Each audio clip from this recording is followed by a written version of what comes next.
am David with EV World News. We talk about electric vehicles, green energy, and the stock markets. And I'm back today on a Thursday with our founder and chief editor, Bill Moore. How's it going today, Bill? Oh, it's going well. I can't talk about what happened last night, but Well, a, hopefully ma- you'll be a, able to ma- a recover. major zero on my part last night. So No, that's not good. That's no, not good. Well, hopefully it'll get recovered. Who knows? yep, But let's start out talking about this short article about electric buses. Are electric buses just another costly government project? You know what's funny? I get all this stuff about how our school kids shouldn't just be running around in more woke buses or whatever. And, yeah, I just, people think that, well, what's funny, people assume there aren't any electric buses. They don't realize what do we got, like 8,000 of them running around the United States? oh, I mean, probably there's a more than lot. that. And Yeah, worldwide, that's just school buses, school yeah, oh, buses. just school buses, yeah, Yeah, just school buses. Yeah. And it's just hard to fathom. It's like people have just no idea because there's not anything in the news. Your local school district bought a dozen, electric buses instead of diesel. Nobody cared. It didn't make the news. Yeah, you know what I mean? yes, And it's I just, do. it's a gradual transition. So it's kind of funny. And so when I saw this article, I just assumed it was a hit piece. And, it's like, is it another government boondoggle or whatever? But the Right, thing is, you and I both see, countries talking, it's like the India news. They're adding like hundreds of more electric buses hundreds. every day, it What was it, seems. 120? I think in two new buses in two of the major Indian cities to add Yeah, to what they already have. right, right. But it's like, it's like every day, it's like, Yep. oh, they just added 500 buses in Mumbai. They just Right. added 200 electric buses in Delhi. And it's Right. just like constant, constant. Right. We could be talking about bus additions. That could be the whole show. Or, it's Oh, really funny to think about. We could seriously. just talk about electric buses going in different places because it'd be nonstop. Yep. But this is more related to the United States. And this was, they had some data from Charlotte, North Carolina. But anyways, they're saying here electric buses cost between $750,000 to $1.2 million each. Traditional diesel buses are about 500,000 to 600,000. So the electric buses are anywhere from 50% to 100% more expensive. And um, although the Federal Transit Administration reported in 24 that transit agencies are paying 2.5 times more for electric buses than their diesel counterparts. So something there mathematically, either they're buying the most expensive buses, Yeah. doesn't really make sense. But Charlotte says their documented fuel savings alone are $40,000 per bus. Buses have an approximately 12-year lifespan. Now, I kind of wonder about that 12-year lifespan because we know that electric vehicles are capable of running longer than their comparable gas versions. But I mean, diesel vehicles also run fairly long too, right? Hmm. So it's Yeah. probably quite comparable. But the big difference is going to be the maintenance. Yeah. So you're going to have far less maintenance on the electric buses than you are on the And gas that's vehicles. and that's not counting the presumed health benefits, right? That you're not Right. having those kids sitting there breathing diesel fumes while they're waiting to pick up the next family at the next bus stop. Let's see. Los Angeles Metro has 400 electric buses. They have 95% reliability rates during peak service hours. They've averaged 250 miles of range per charge, and they have a daily route of about 150 to 200 miles. Seattle's King County documented a 60% reduction in maintenance costs per mile compared to diesel. Fewer oil changes. Well, it's not just fewer, it's zero, right? Yeah. Brake replacements, engine repairs, less downtime, more consistent service. New York's electric bus program showed 99.2% on time performance, surpassing their diesel fleet which is at 94.8%. So 99.2 versus 94.8. That's really almost making the problems non-existent. I mean, that's a huge uptime improvement. Let's see if we had anything else. Denver had to spend $12 million to upgrade their electrical infrastructure to support just 86 electric buses. But when you figure that out, that's still what? It's about 700. No, I'm sorry, about 70,000 per bus. You know, in the cost of these buses, I don't know if that's a huge thing, but it creates lasting value because they're not going to have to keep providing that in the future, right? Right. Yeah, let's see. The initial pain point of infrastructure development mirrors how cities once invested in subway systems or highway networks that are now indispensable. Electric buses have 60% fewer moving parts than diesel, leading to significantly reduced maintenance requirements. Electric buses cost 19 cents per mile to maintain versus 34 cents for diesel. Isn't that interesting? Yeah, that's according to the American Public Transportation Association. Yeah, so right, not quite half, 55% of what it costs to run the diesel. Let's see. Brakes last longer. Let's see. Transit agencies in California reported an annual savings of about $25,000 per bus in maintenance cost. So you add that to $40,000 in gas, you're saving $65,000 a year. That's a pretty big swap. And I'll get people to talk about how crazy it is. But if you figure that over 12 years, that's a $700,000 savings. Yep. So that really justifies paying $600,000 for an electric bus, or whatever it ends up costing. And again, not including any of the health benefits that come to the community. Because they've shown, for example, in Marin County, I think it was Marin County or one of the California counties, that once there was I think it was like 5% of the vehicles in the county became electric. The numbers of kids having to admitted into emergency for asthma dropped, right? So there is a provable improvement in community health when you start cleaning up the air, and you got something, diesel. In fact, if I'm not mistaken, in the state of California, diesel emissions are regarded as cancerous. They're carcinogenic. So there's every incentive in California to clean up the air, and any community could. And then we're not even talking about, if the planners have thought ahead, of the vehicle to grid benefits of having a bank of electric buses sitting there charging overnight, taking energy and helping, regulate the flow of energy through the grid over, while the buses are parked and out of service. Well, you think about that in like LA, where they have brownouts and blackouts. And if you have all the buses, when they get done delivering the kids home from school, they go in and they're all sitting there attached to the chargers, and whatever's remaining in the batteries are then used to help power Los Angeles. Then you've got that as grid reliability. And then at 1 a.m., they can start charging up the batteries and fill them back up with wind energy. Yep. It's a lot of benefits there. Yeah, a lot of benefits to that. And I'll bet the drivers, from at least the handful of electric bus drivers I've talked to, they love them. And of course, the same thing we've talked to, you and I have talked to several of the Amazon, guys driving their vans, their electric vans, and they prefer them. So yeah, there's benefits. Everybody gets to benefit from this, other than the oil companies.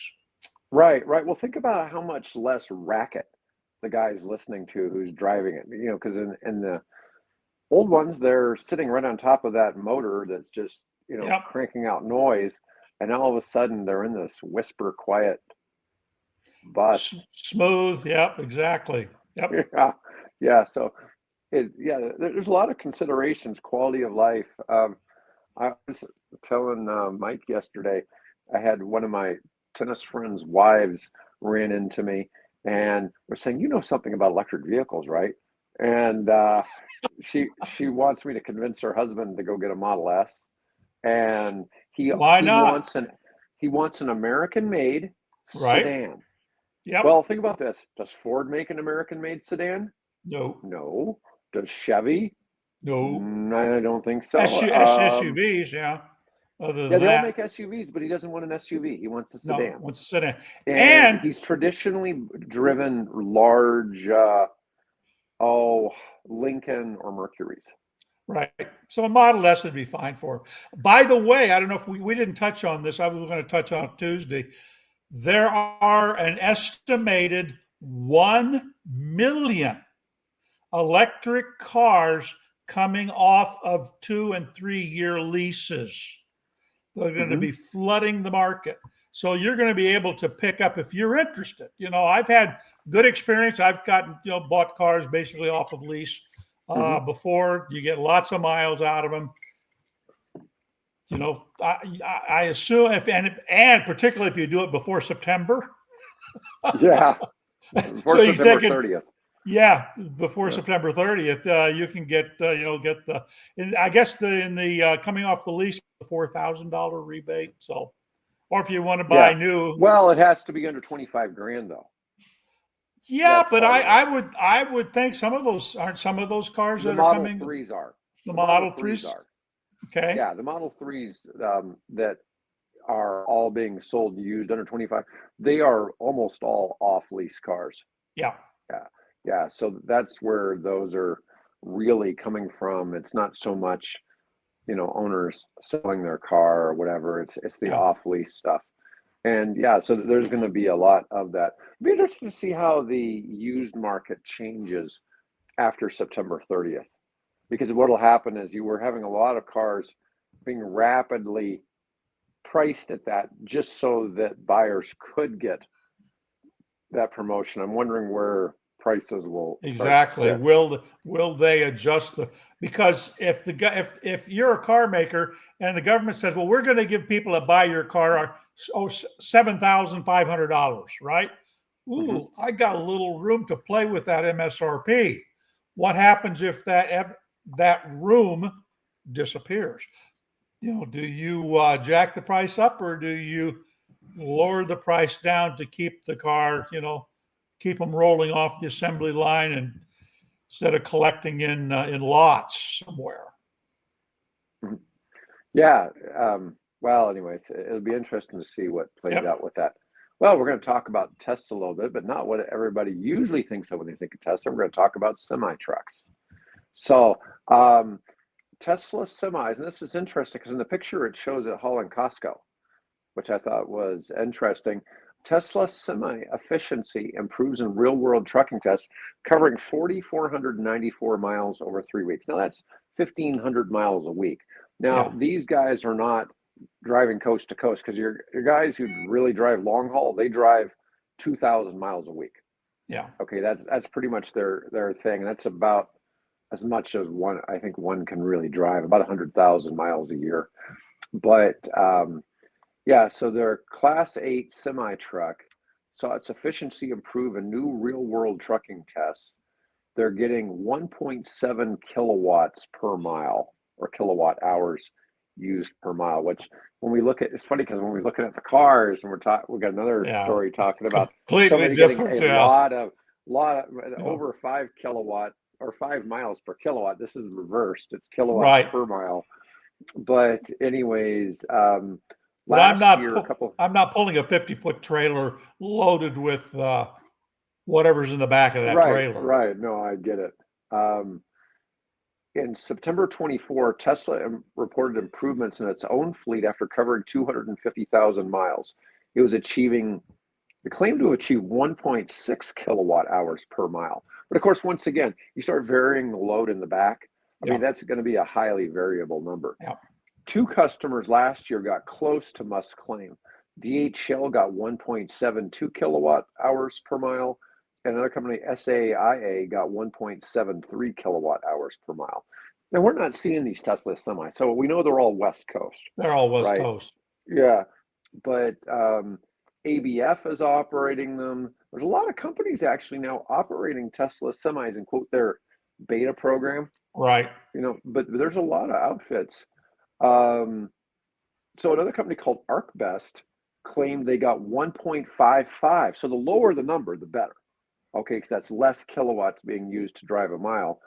Um, ArcBest claims that the Tesla Semi averaged 1.55 kilowatt hours per mile during the 3 weeks. That was over the 4,500 miles. Averaged 321 miles per day with an average energy efficiency of 1.55.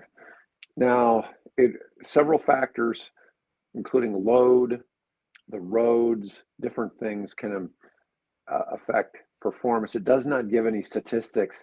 It's not like when Pepsi is hauling liquids, right?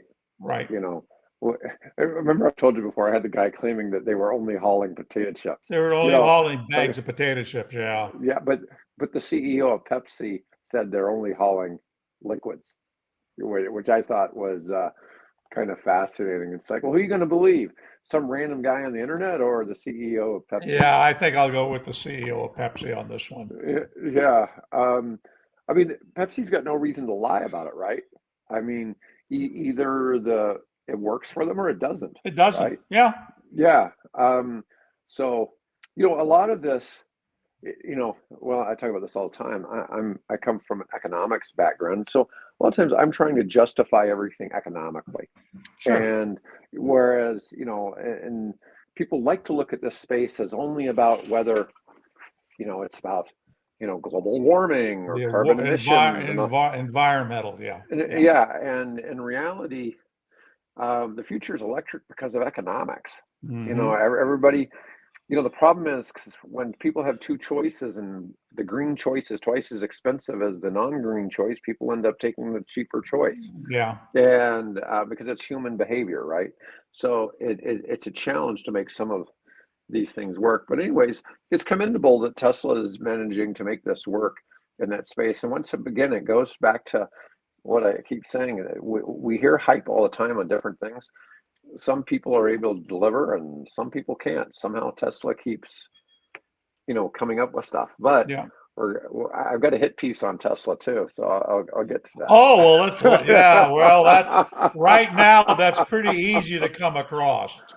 Yeah, so we might as well go ahead and cover that. So Tesla's board, it keeps being urged by different investors to act now and rein in Elon Musk after the vow to form America party.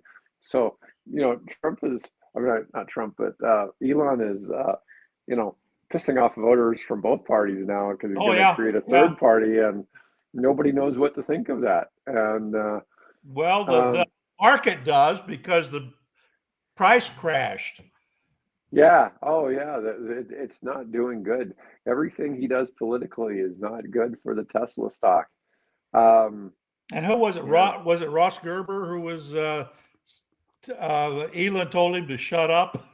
Yeah. Well, one of his big, One of you the know, big, big yeah, Tesla pest bulls, they call them. bulls. Yeah. Yeah. They want, the 3-point plan if Musk wants to stay on top. A new incentive-driven package for Musk increases his ownership of Tesla up to 25% of voting power, which will be drawn up by a special board committee. Establish clear guidelines for how much time Musk must devote to Tesla operations in order to receive his compensation. Creating a dedicated oversight committee to monitor Musk's political activities, determine whether any of them interfere with his duties as CEO. And You I know, would and I would include in that random drug tests. there you go. Well, I remember all the stuff with the SEC said that somebody had to approve all of Elon's tweets. That went out the window at Oh some point. yeah. This was Yeah. before Elon owned Twitter, but he could just say random things and the price of securities would change violently. I mean, he'll, especially, and whether you want to call crypto a security depends on whether you live in the United States or not. Okay. If you Right. live in the United States, most cryptos are a security. If you don't live in the United States, they aren't. So it's pretty cut. Although I gather that that's there's talk on the Hill, as we call it, about finally coming up with some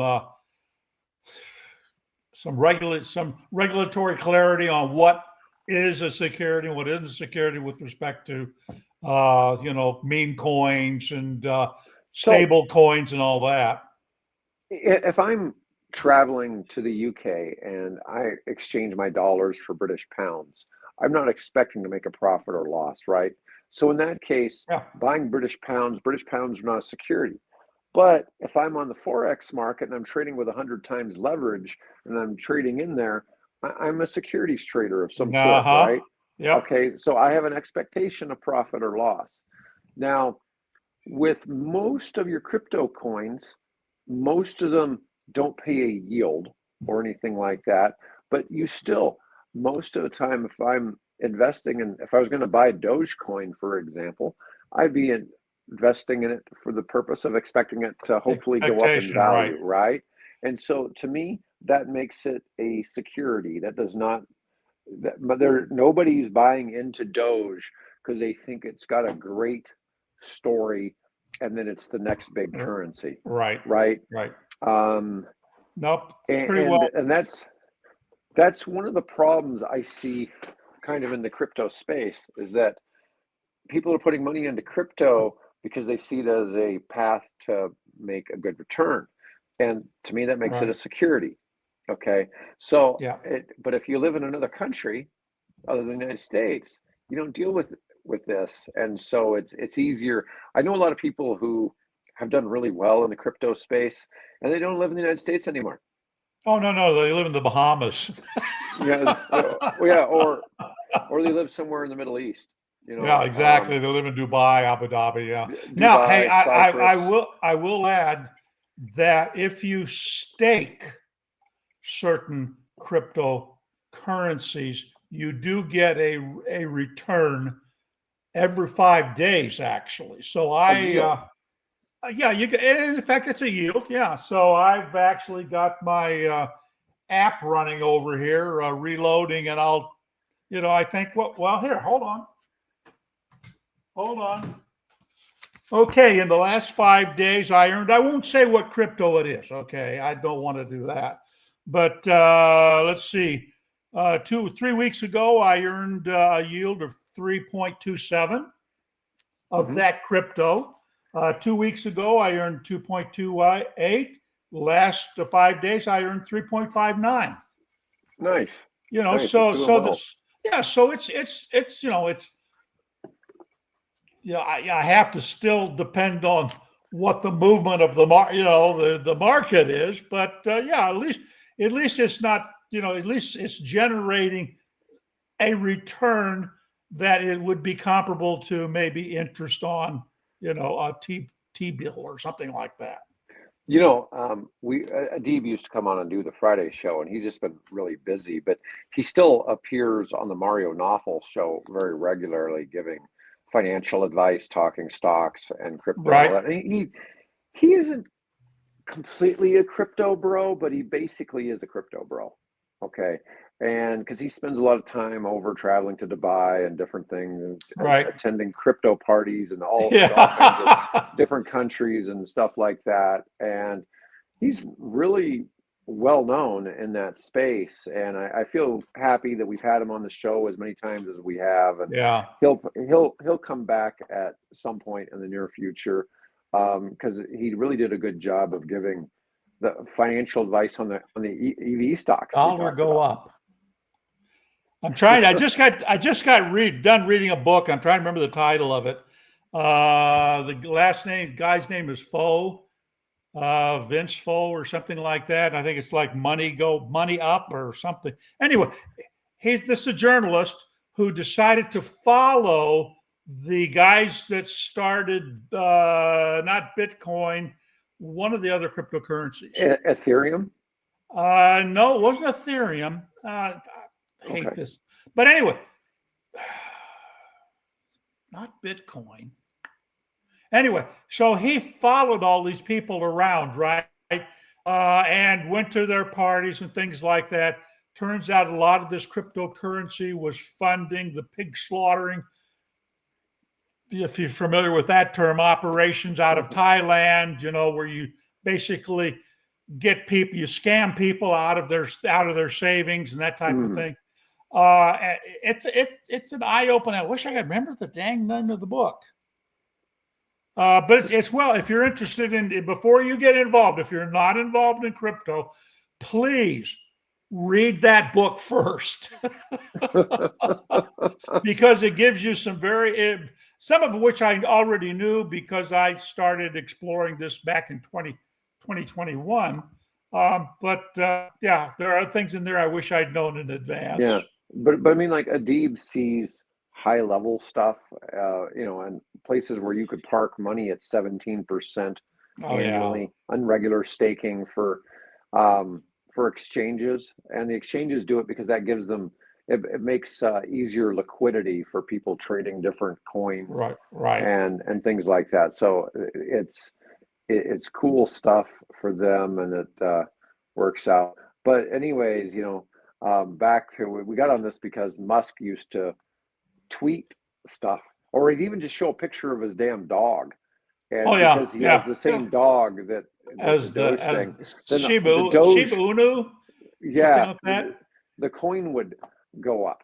And so the SEC was getting on him because he was every time he'd tweet, it would manipulate markets, which but it's just nuts to kind of see what kind of power he has in that space. But his new idea of this new political party is kind of an interesting one. I don't know really what to. I was always kind of excited by the whole Ross Perot thing. That was about the closest we've seen a third party do something in a long time. I think I actually, in the primaries, I think I may have voted for him or something. Yeah. Yeah, but the other thing was, like RFK was a third party candidate last year that wasn't really, a big starter, but at times it looked like, I would follow some of the stuff. They said that if he was running on the Democrat ticket, he would win. If he'd been the Democrat nominee, and it's just, it's hard to speculate. But as a third party candidate, it's just hard to really make something happen. Yeah. All right. So let me see. Oh, let's we talk were talking about about topic. we're talking about Musk and his comments in regard to crypto, and that's related to EVs. How? Just because it's Elon Musk, right? Yeah, just because it's Elon, and it seems to affect. By the way, one of the car companies, who is it? I think it's one of the European companies, Maserati or somebody like that. You can now buy one of their cars using crypto. Okay. Yeah. I think you have to have Bitcoin to do it. Okay. Well, it's a little easier to transact Bitcoin than a lot of the others. All right, so let's talk about the hot story today. The Amish, more than ever, are switching to electric bikes. Yes. So maybe they'll go a little faster down the roads in the various states. I don't know. I have a story I can tell you, right? Oh, okay. Because I got married in the middle of Amish country. Okay, I used to work in central Pennsylvania, and so part of the area that I worked included Lancaster County, which is a very popular, one of the original areas for the Amish community. So we'd see buggies and going down the road all the time. And what I found out is that even in the Amish community, they would take they were so proud of their horses that they would deliberately go to auctions to buy former race horses instead of some old nag that they could pull by. They would deliberately go and try to find the best blooded race horses that they could to pull their buggies around the county, which I thought was kind of interesting because, I give you a choice between a Falcon and a Mustang. Which are you going to take? Yeah. Right. That's interesting. Yeah. To see. So now we have various Amish communities. They don't buy cars or trucks and tractors and things like that. They do it, as it would have been 200 years ago. But how do they power their milking stuff? They have electricity, and it turns out that they are buying these electric bikes and kick scooters and things, and they're charging the batteries with solar power. So in a Mhm. way, they're way ahead of many of us Right, when it, right. when Yeah. it, when So it comes to they're energy usage and transportation. they're not they don't connect to municipal grids, No, but they will do solar power. right. Uh, and the next thing they're going to have V2G running their places. Um, Now that's really quite interesting. Um, yeah, in Iowa, Amish people are beginning to opt for electric bikes as an alternative to push scooters or pedal bicycles. And some Amish communities are even building electric bikes and trikes in their own workshops. I love it. Yeah. Go for it. Um, yeah, and e-bike shops that are next to Amish communities are really catering to the demand. Um, let's see. Yeah, a lot quicker to jump on your bike and go to town than it is to bring your horse into the barn, harness it to the buggy, and go. Yep, yep. And you travel faster too. Yeah, well, that's I kind think of clever. I think more power to them. I love to see that. No, no, that's great. Now,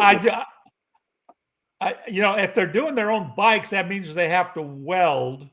So, and obviously, you're going to have at least what 240 current to run a welder. So, I'm not sure is that being home generated or you know. Apparently, though, from the article that I was reading, it was saying there the different Amish communities have different sets of rules Yeah, that what they can and can't do to keep within the guidelines of the faith, so to speak. So right. some people, the no problem with a welder just as long as they don't, as Owen points out, just as long as they're not using it for leisure time, they can use it for work. So Oh, okay. Well, that's good. That's good. Um, all right, let's move on to the Lucid story. So, Lucid Air Grand Touring wins the Guinness World Records title with yeah, 1,205 kilometers on a single charge. It drove between St. Moritz and Munich without a single charging stop. That 1,205 kilometers beat the previous record of 1,045 by 160 kilometers. Now, to put that in freedom units, that's 749 miles. That's a long ways to go on a single charge. I'm hmm, curious how slow they drove. You freedom know, miles. uh, freedom Freedom measurements. measurements. Oh, I see. Yeah, Okay. yeah, yeah, Well, no, well, if they're using, some of these things that have set these mileage records and things, they drive on a closed track, right? And they just go around and hmm around at 12 miles an hour or whatever it is, hmm using multiple drivers and things. I would assume since they were going from Biarritz to where was it, to Munich, yeah. And that they went from Switzerland to Germany, so they were driving through the Alps. yeah, so you had to be traveling more than 15, 20 miles an hour. You had to be Right. driving, I'm assuming, fairly regular. Now, as long as you keep the speed below what, freedom miles of 55 freedom miles per hour, Yeah. then you're not going to be pushing as much air. But then that one of the things that Lucid, is proud of is the fact that their vehicles are extraordinarily aerodynamic and with extremely efficient, motor drive systems. So I would suspect they're doing at least, 55, if not more, on that trip. Yeah. Well, it has a top speed of 270 kilometers. 270 times. Yeah, it can go 167 miles per hour. So it's a pretty fast car too. Doesn't give any information. Did they use you know, a small female driver who weighed less than 100 pounds, or And they it doesn't stripped get it doesn't, everything out of it. Yeah. right. It doesn't give any information like that. Um, let's see. But it's interesting. Lucid is continuing to really up the ante of what range is possible in a vehicle.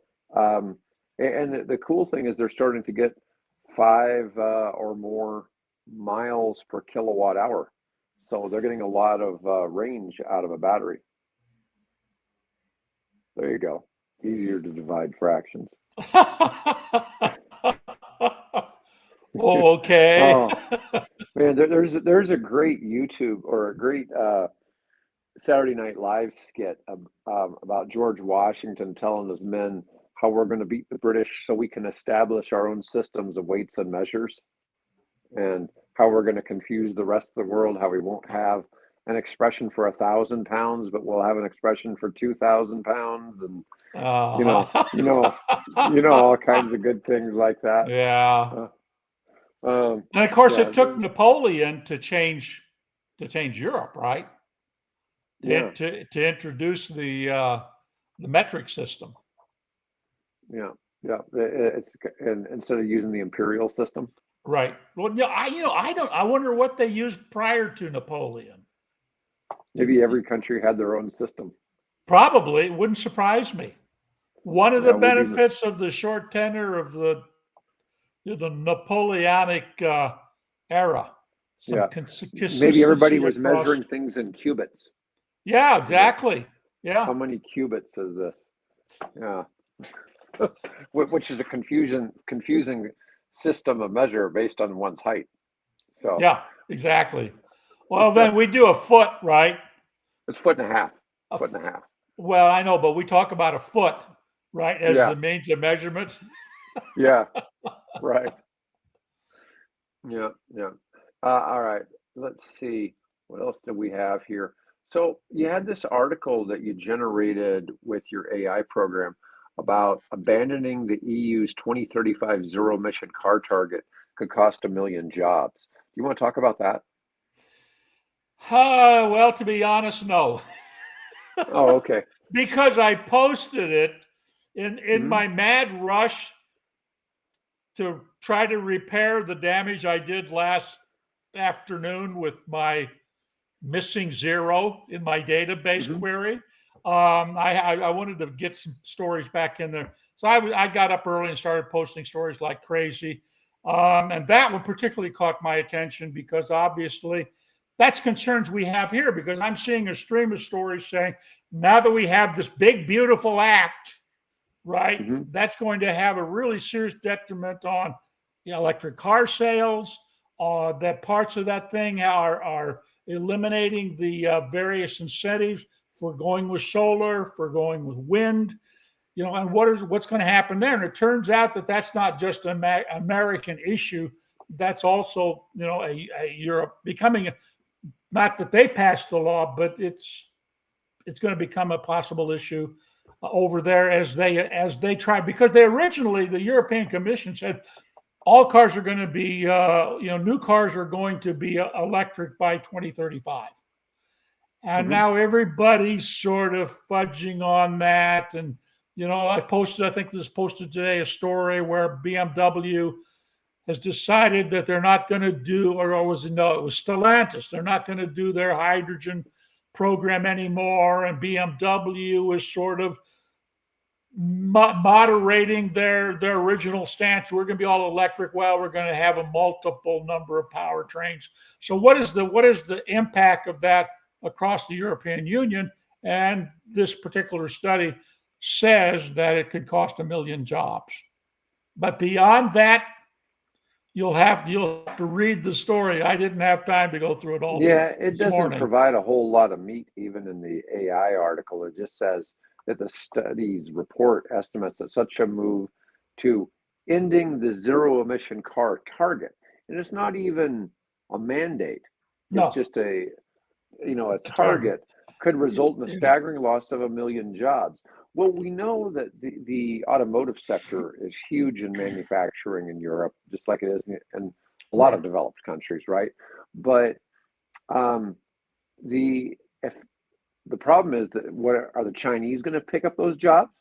Are those jobs going to move to China and they're going to be taking just the Chinese EVs? So Yeah, I think you've got, some issues there. The jobs are going to go somewhere, you know, but is it going to be a, you know, outflow? yeah. Because we see Volkswagen having problems and laying off workers and stuff like that. There's a lot of companies already starting to feel the The heat pinch coming on it. from Yeah, the Chinese. yeah. Let So, me, yeah, let me, if I might, let me explain these articles that you're seeing on the website that are by synthetic intelligence stories. mhm, What I'm doing is so many of the news sources that I used to use have now mhm, disappeared behind paywalls, right? got That it. there's a maybe there's nothing. There's the headline appears and the rest of it. Subscribe here for whatever their subscription rate is. And so what I did is I ran an experiment and I asked a couple of the AIs that I've used, can you tell me what this story is about? Can you peek behind the paywall? And Mhm, apparently they can to some degree. mhm. How much they do, because I don't know, because I can't. Right, Spending I get it. thousands of dollars a year on subscriptions to all these sources. I have to let the AI peek behind the paywall and then tell me what it's seeing and then report on that report. And that's what you see in those synthetic intelligence articles, is just what the AI thinks it sees when it goes inside one of the paywalls. I have to trust it. But apparently, speaking of which, I got an email today from a guy who was complaining that your synthetic, thing is, hooey. He can't even get the date right. Right. So here was an article that was an op-ed in the New Yorker, and this article starts out by saying this June 2023 article. I didn't catch that when I saw that, so I posted the Mhm, story. Well, this gentleman saw that, and the article is a couple days ago in the New Yorker, 2025. mhm. Uh, so I replied back to the gentleman. I said, well, don't be so hard on the kid. He's just learning, Yeah. you know. So as I found with things I can verify, the AIs aren't always that smart. And of course, if you've been following the exploits of Musk's Grok, and his anti-Semitic rant that somebody captured. I do a So lot of presentations with AI, or I yeah, create a lot of presentations, and I couldn't tell you how often we've been trying to present a presentation for an investor and present them with something, and the AI is telling me, you absolutely should not present them this. This is just a terrible idea. I mean, I have had that, and I'm like trying to explain it to the guys who are asking me to prepare it that way. It's like, look, the AI is actually telling me you guys are idiots, okay? And you yeah, guys have no business offering this to the customer. And this is the structure you should offer to the customer because yep, it's better for the customer and it's better for you. And it's like, yeah, no, no, you should. It's like, no, no, no. Your math is just terrible. yeah, And yep, yeah, I keep arguing with people. They keep, about, and a lot of it is like changing price to try to, improve a return for an investor or something like that on right, a deal. And I'm like, look, that doesn't actually improve it. You're bet, because the thing is, the guy's got operating expenses that are too high. Eat some of his operating expenses.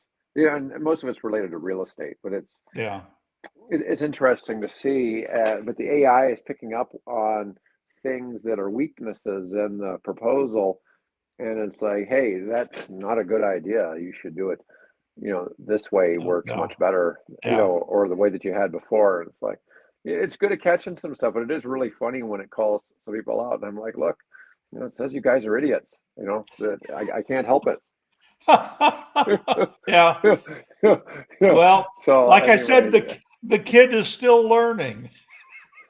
yeah, I use an AI program that's so like Chat GPT Uh-huh. really can be like trying to make you feel good. Okay, so Right. it's sort of biased to Yep. want to tell Yep. you that whatever you're doing is brilliant Really and good. smart. Yes. I've got another one that is does not do that. It will tell you if you're Yeah. screwing up, and I like that a lot better. Oh yeah. You No, know, I I was don't. I wrote a movie script, right? Mhm, And so I wanted unbiased evaluation. So I fed the whole thing to the AI, and it took it hours to get back mhm. to me. But it came back and it's like, wow, this is the best thing I've ever seen. And I'm thinking, okay, now wait a minute. You're trying to make me feel good here. I want you just to be honest. Is it worth, is it worth anything? Well, it is. I haven't sold it to anybody yet, so I guess it isn't. Yeah, I'm just yeah, I'm just telling you. It's funny because of how the AI will get biased behind you, the operator, and Uh-huh. that gets yeah, that gets old pretty fast, and you have to Yeah. watch out for that. Yep. Anyways, well, that's all I got for today, Bill. So I think we're That's good. I think we're Folks, good. Thank you, everybody who yep. listened in, and we hope you got something out of this. Lots of work on our part, although maybe sometimes it doesn't seem that way, but there's a lot going on behind the scenes. So, Oh, we appreciate you, Bill. We sure do. Anyways, folks, so we'll see y'all next week. Have a great